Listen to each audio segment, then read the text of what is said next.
समुद्र मंथन के पश्चात जब असुर अमृत कलश को लेकर पलायन कर गए, तो मामा जी श्री हरि नारायण अपने मोहिनी रूप में उसे पुनः प्राप्त करने में सफल रहे। वास्तव में देवी मोहिनी के सौंदर्य के पीछे छिपा था श्री हरि नारायण की वो छलपूर्ण योजना, जिसकी सहायता से उन्होंने सभी असुरों को अपने मुंह के पाश में बांध लिया था।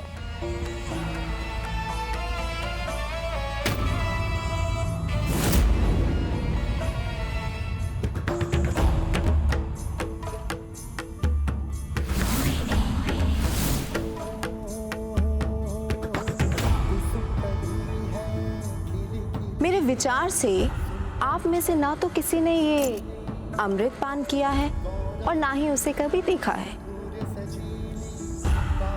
फिर सर्वप्रथम इसे पाने के लिए आप मूर्खतापूर्ण संघर्ष क्यों कर रहे हैं आप सभी लोग? मैं कुछ समझा नहीं देवी। बहुत सरल बात है। अमृत का घनत्व कलश के तल में अधिक होता है और उसकी सतह पर कम, और अमृत का वास्तविक गुण उसी अंश में होता है जहां वो सबसे अधिक घना होता है, और ऊपरी सतह का द्रव्य तो अधिक प्रभावी नहीं होता।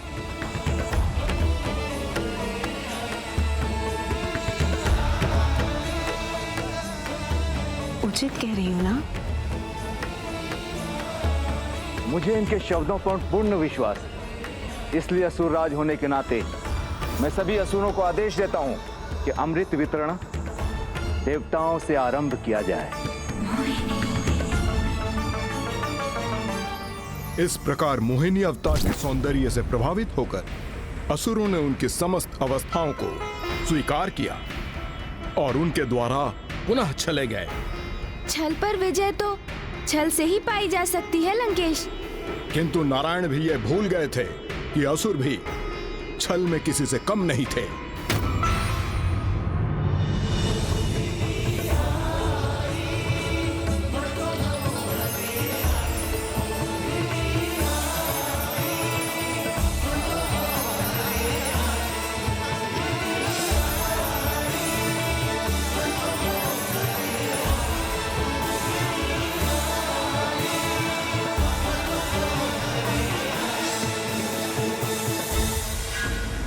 एक एक कर देवता तो अमृत का पान कर रहे हैं, किंतु कहीं हमें प्राप्त होने के पूर्व ये अमृत कलश अमृत से रिक्त हो गया तो?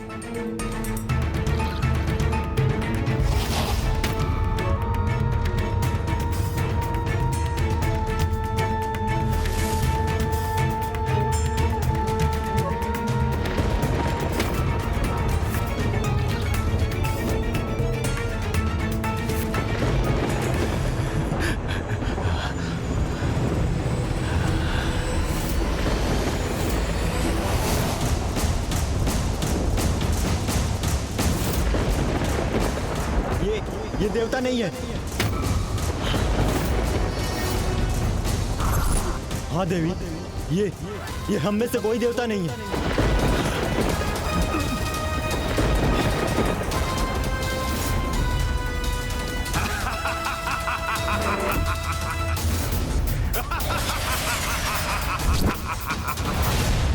अमृत पान कर लिया मैंने।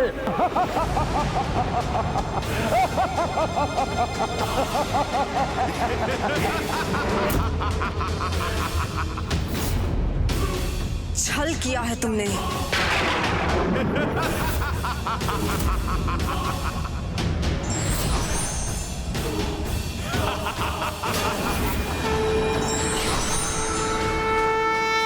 अब आप कुछ भी नहीं कर सकते, कोई क्षति नहीं पहुंचा सकता मुझे, क्योंकि अमृत पान कर लिया मैंने।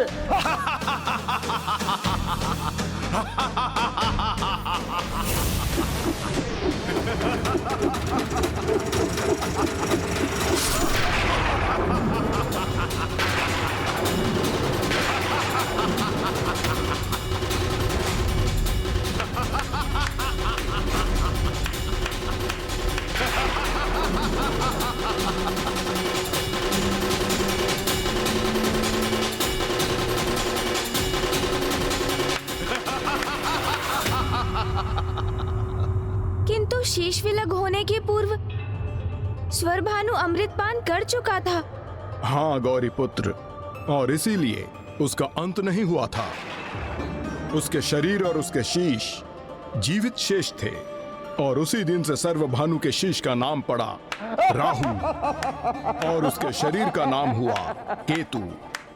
और आज तक राहु सूर्य और चंद्रदेव के प्रति शत्रुता का भाव रखता है, और उन्हें प्रभावित कर सूर्य और चंद्र ग्रहण उत्पन्न करता है, क्योंकि उन्हीं दोनों के कारण ही तो पूर्व के स्वर भानु की योजना विफल हुई थी। और अन्य असुरों का क्या हुआ दशानन? वो अमृतपान से रुकने पर कैसे तैयार हुए? वो कहां तैयार हुए, और वो स्थिति एक युद्ध में परिवर्तित हो गई। किंतु अब तो देवता पुनः यथावत हो गए थे। नारायण के छल के कारण और श्रीयुक्त होकर उन्हें बल और अमरत्व दोनों पुनः प्राप्त हो गए थे। इसलिए उन्होंने सरलता से असुरों को पराजित कर स्वर्ग असुरों से छीन लिया।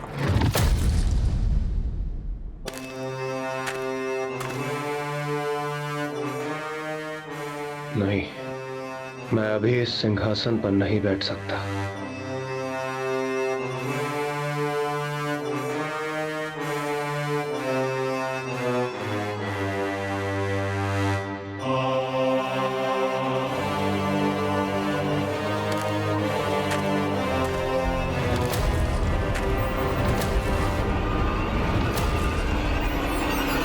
विजय प्राप्ति के उपरांत भी इंद्रदेव अपने सिंहासन पर स्थित क्यों नहीं हुए?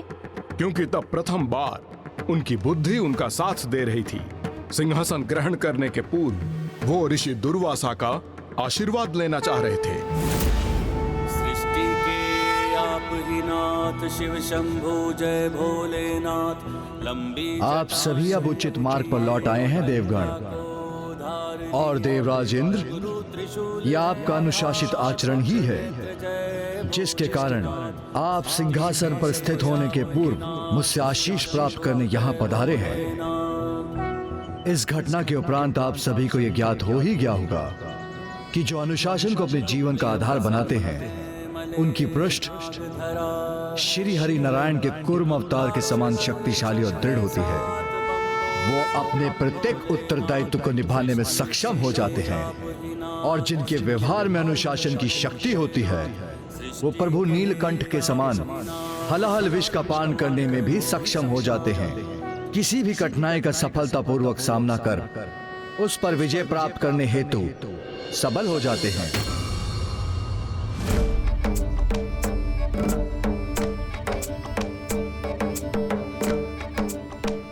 अब मेरा आशीष आपके साथ है, किंतु स्मरण रखिएगा, ऐसा तभी तक रहेगा जब तक आप अनुशासन का पालन करेंगे।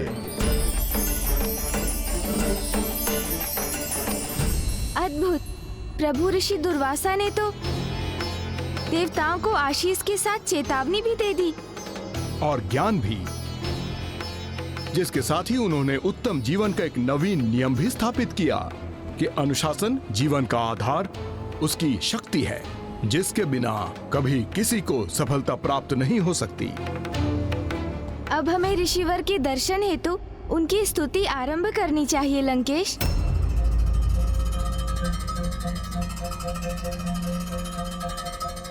मेरा एक सुझाव है गौरी पुत्र, एक बार मैं आपको प्रभु के समस्त अवतारों की कथा सुना दूं, तब हम एक साथ ही सभी की स्तुति भी कर लेंगे। मुझे ऐसा आभास हो रहा है लंकेश, जैसे आपको भी भय है कि कहीं प्रभु ऋषि दुर्वासा आपको कोई कठोर शाप ना दे दें। नहीं गौरी पुत्र। किंतु आप क्यों चिंता करते हैं, क्योंकि आपने तो उनकी कथा ही सुनाई है। कोई भूल कहाँ की है जो आप उनके शाप के भागी बनेंगे? हाँ, सर्वथा उचित कहा आपने गौरी पुत्र। मैंने कोई भूल कहाँ की है? उचित है फिर तो प्रभु की स्तुति आरंभ करते हैं। हाँ, किंतु आइए ना लंकेश।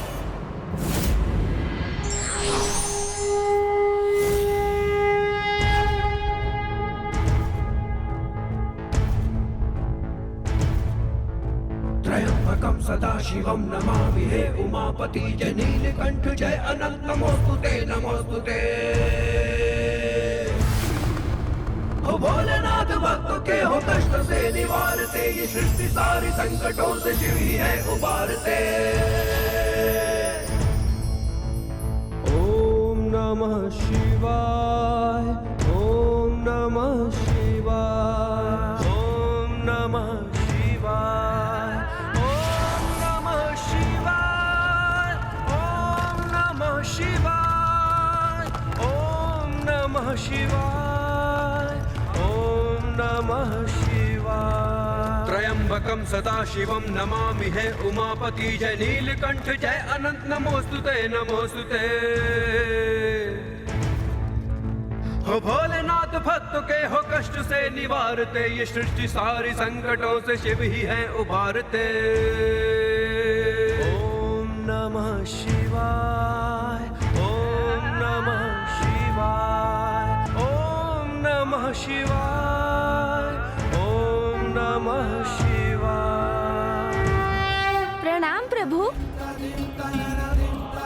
मेरा भी प्रणाम स्वीकार कीजिए प्रभु। कल्याण हो।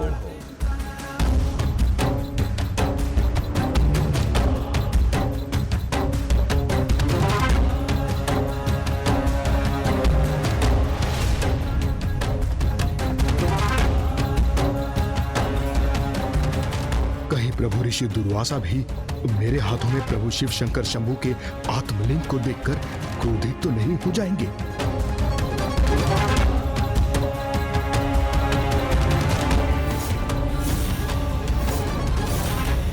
लंकेश, आप तो स्वयं को प्रभु महादेव के महंतम भक्त मानते हैं, जिसने स्वयं प्रभु से उनके आत्मलिंग प्राप्त किया।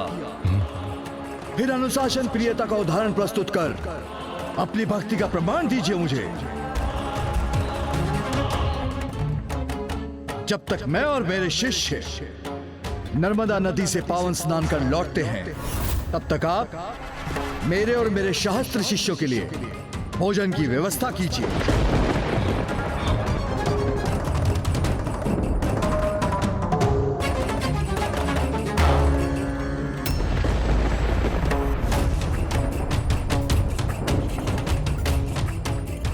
और इसका स्मरण अवश्य रखना लंकेश कि मैं अनुशासन के प्रति कितना कठोर हूं। इसलिए यदि हमारे यहां लौटने तक आपने भोजन की व्यवस्था नहीं की, तो आज तक आपने जो भी प्राप्त किया, मेरे शाप के प्रभाव से वो सब कुछ खोने के लिए तैयार रहिए।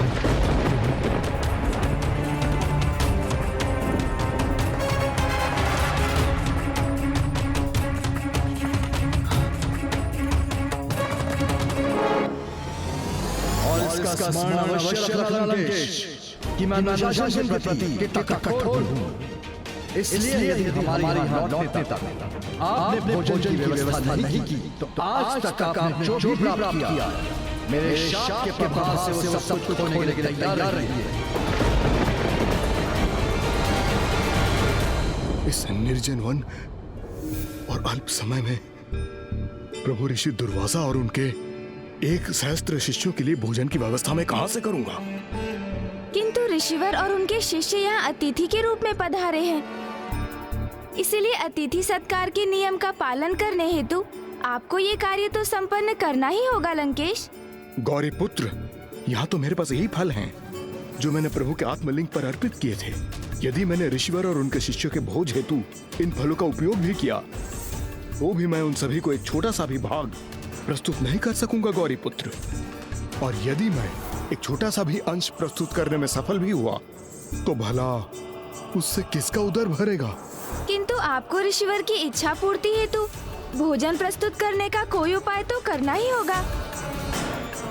अन्यथा यदि आपने उनका क्रोध जागृत किया, तो उसका परिणाम क्या होगा, इसकी कल्पना तो आप स्वयं कर लीजिए लंकेश। गौरी पुत्र सत्य कह रहे हैं। प्रभु ऋषि दुर्वासा का क्रोध तो कदाचित मुझे भस्म ही कर देगा। क्या ये सर्वथा असंभव कार्य नहीं सौंप दिया? प्रभु शिव के अवतार ऋषि दुर्वासा ने मुझसे ऐसा निवेदन कर ये कैसी यंत्रणा दे रहे हैं मुझे? नहीं लंकेश, ये यंत्रणा नहीं, मात्र आपके आराध्य के अवतार का एक छोटा सा अनुरोध है। आपके अनुसार ये छोटा सा अनुरोध है, तो उस अनुरोध को पूर्ण करने में आप ही मेरी सहायता कीजिए ना गौरी पुत्र। आप तो विघ्न हरता हैं, सभी के विघ्न हरते हैं, तो मेरा भी ये विघ्न हर दीजिए ना। हे गजानन, आप तो संसार के समस्त संकट हरने का सामर्थ्य रखते हैं। समुद्र मंथन के समय भी आपकी ही पूजा से वो मंथन संभव हो सका था। इसलिए मेरी भी आपसे प्रार्थना है कि आप ही मुझे इस विपत्ति से उभारिए। मुझ पर कृपा कर यहाँ भोजन का प्रबंध करवा दीजिए। हमारे संवाद में इतनी बार भोजन शब्द का उच्चारण हुआ तो मुझे भी भूख का आभास होने लगा है लंकेश। भूख।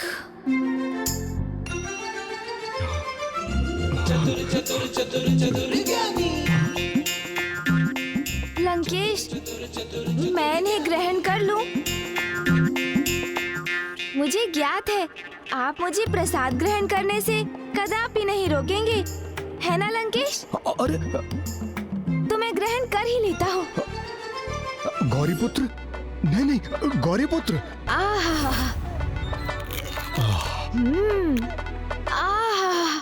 अत्यंत स्वादिष्ट।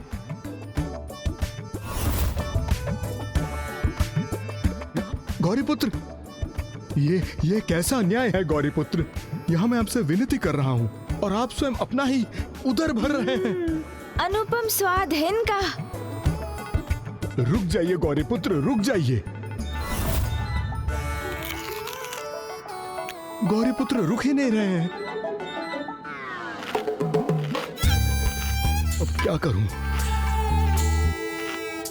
गौरी पुत्र, भोजन की व्यवस्था करने के विपरीत आपने तो उसे ही अपना आहार बना लिया जो मेरे पास था।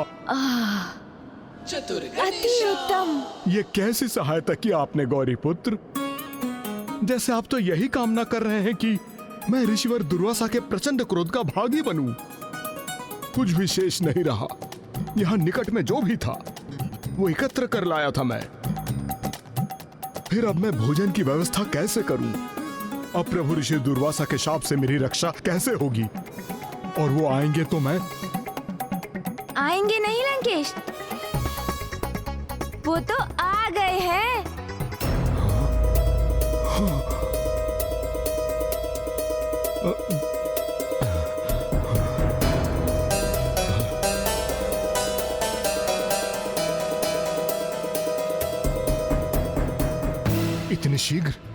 इतने शीघ्र कैसे लौट आए ऋषिवर? अब दंड स्वरूप उनका शाप पाने के लिए तैयार हो जाइए लंकेश।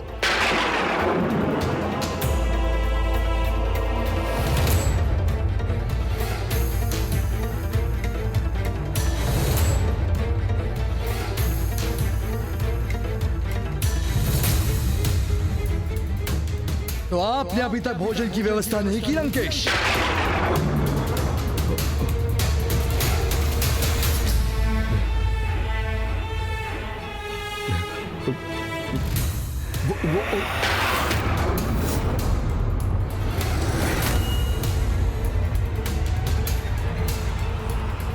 वैसे भी हमारा उधर भर चुका है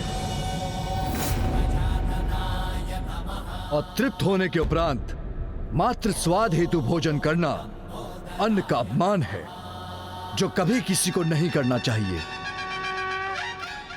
अर्थात आपको भोजन की कोई इच्छा नहीं है प्रभु? नर्मदा नदी में पूजा करते समय हमें ऐसा आभास हुआ जैसे स्वयं ब्रह्म स्वरूप प्रभु ने तृप्त होकर हमें भी तृप्त कर दिया हो। और सत्य तो यह है कि हमारी जीवा पर अभी भी इस वन के फलों का स्वाद है।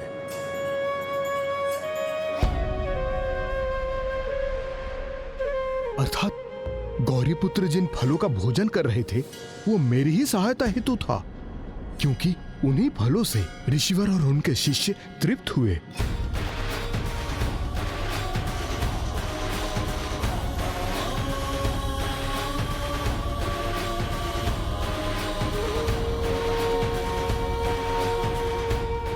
तो ये सब पार्वती नंदन गणेश जी की ही कृपा है।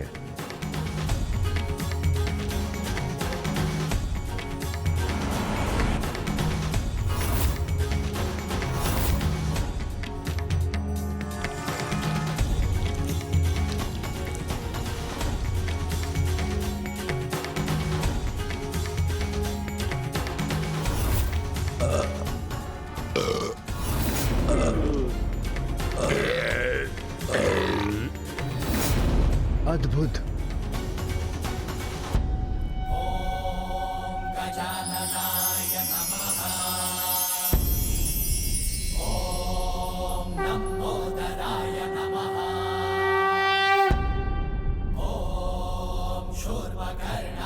प्रभु,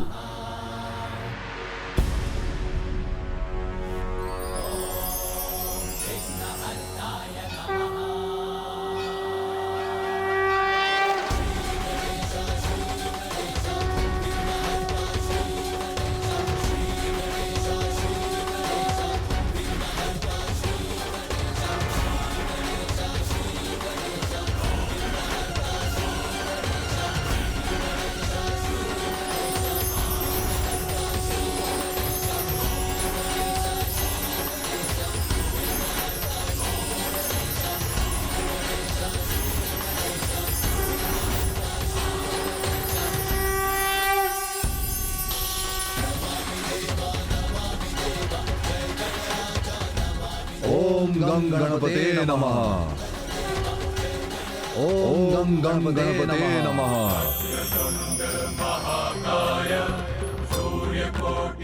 आपका कोटि कोटि धन्यवाद गौरीपुत्र। फल आपने ग्रहण किए, उधर प्रभु ऋषि दुर्वासा और उनके शिष्यों का भरा, और रक्षा मेरी हुई।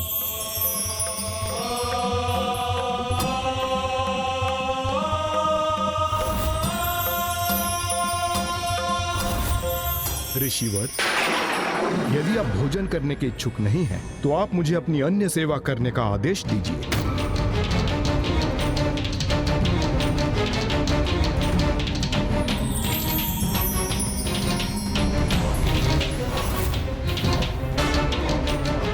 मेरे द्वारा प्रभु के दर्शन में व्यवधान उत्पन्न किया लंकेश ने। आप जो भी अनुरोध करेंगे उसे लंकेश रावण यथाशीघ्र प्रस्तुत करेगा, क्योंकि मैं तो कुछ भी करने में सक्षम हूं।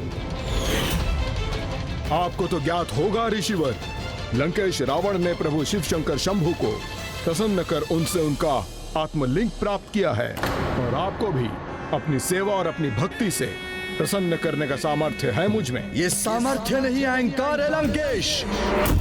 आपके इस अहंकार के लिए आपको दंडित करना अनिवार्य है।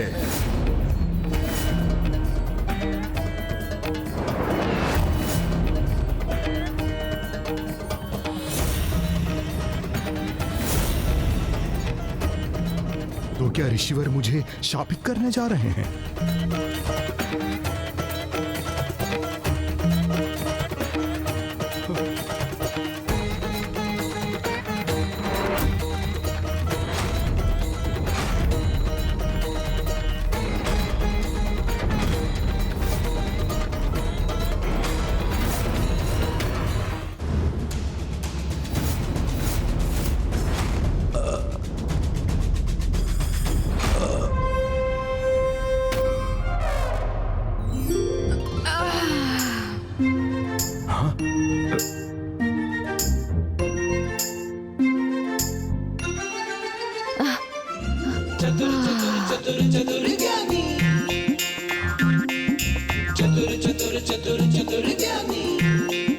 चतुर गणेशा।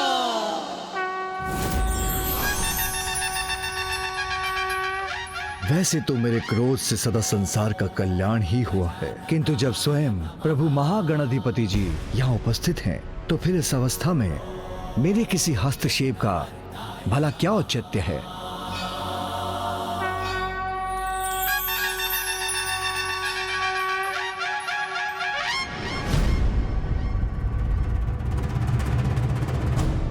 लंकेश रावण, प्रभु के आत्मलिंग के साथ आप कभी लंका नहीं पहुंच सकेंगे।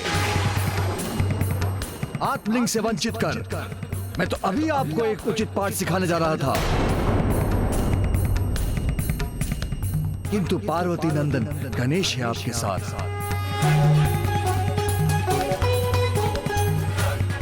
मात्र इसीलिए मैं आपको नहीं रोक रहा हूं।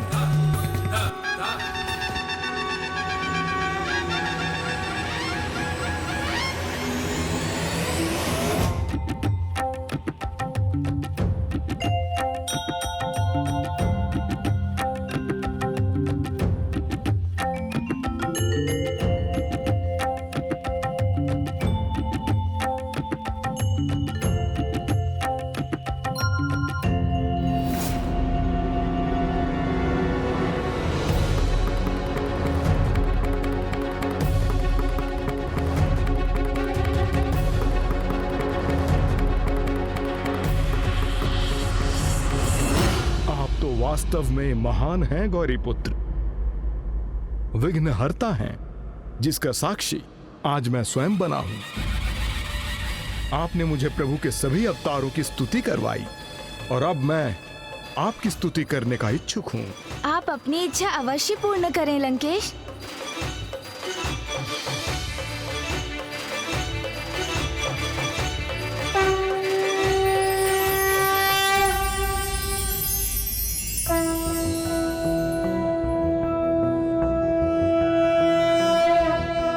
प्रणम्यं शिरसा देव गौरीपुत्रं विनायकं भक्तावासं स्मर नित्यम् आयुः कामार्थसिद्धये।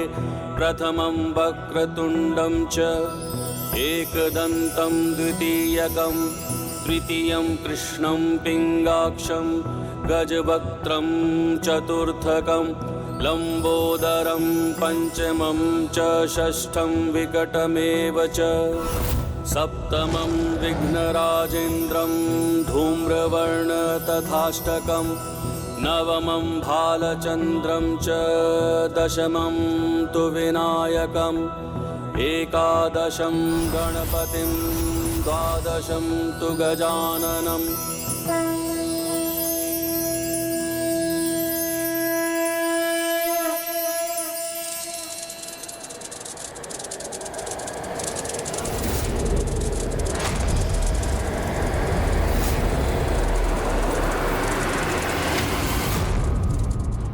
लंकेश, कहीं आप पुनः मुझे संशय की दृष्टि से तो नहीं देख रहे हैं? नहीं नहीं गौरीपुत्र, ये सत्य है कि संपूर्ण समय मैं आप पर संदेह करता रहा, इसका विचार करता रहा कि आप मेरे समर्थन में हैं भी अथवा नहीं। किंतु अब मैं स्पष्ट समझ गया हूं कि आप इस यात्रा में मेरे मित्र, मेरे सहायक के रूप में मेरे साथ हैं।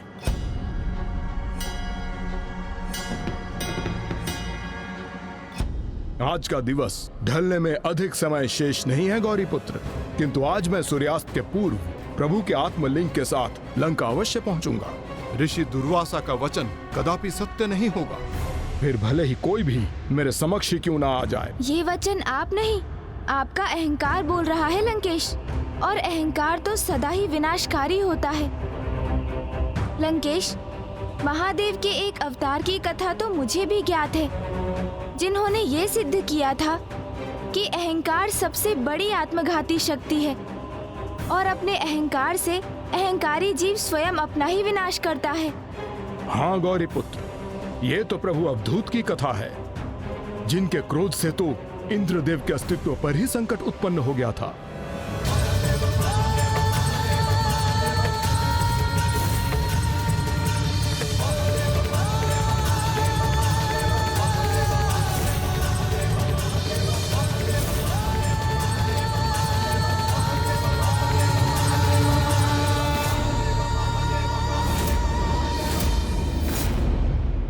आपको प्रभु के इन अवतार की कथा ज्ञात है गौरीपुत्र, इसलिए आपके मुख से ही उनका वर्णन सर्वथा उचित होगा। प्रभु के इन अवतार की कथा तो मैं सुनाऊंगा।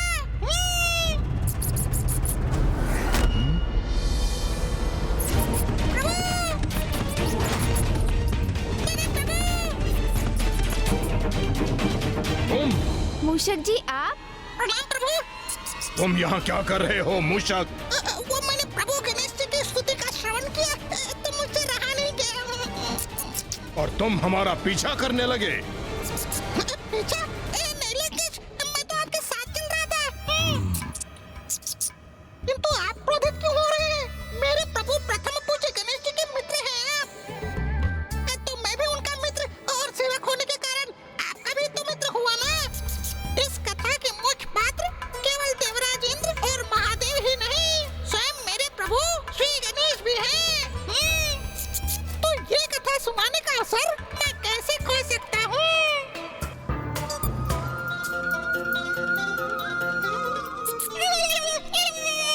उचित है मूषक जी, आप ही हमें ये कथा सुनाइए।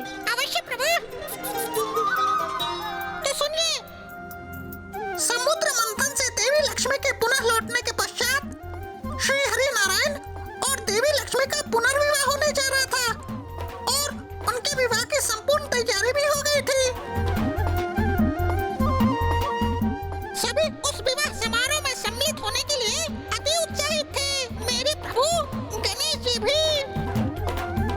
किंतु एक बहुत बड़ी समस्या थी जिस पर किसी का ध्यान अभी तक नहीं गया था। क्या था वो मूषक जी, बताइए। यही कि श्री हरि नारायण की ओर से तो मेरे प्रभु गणेश जी को विवाह का निमंत्रण ही नहीं आया था।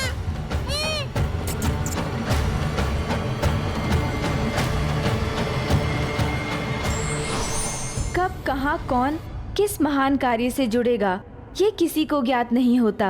इसलिए कोई छोटा हो अथवा बड़ा, सबका सम्मान होना चाहिए।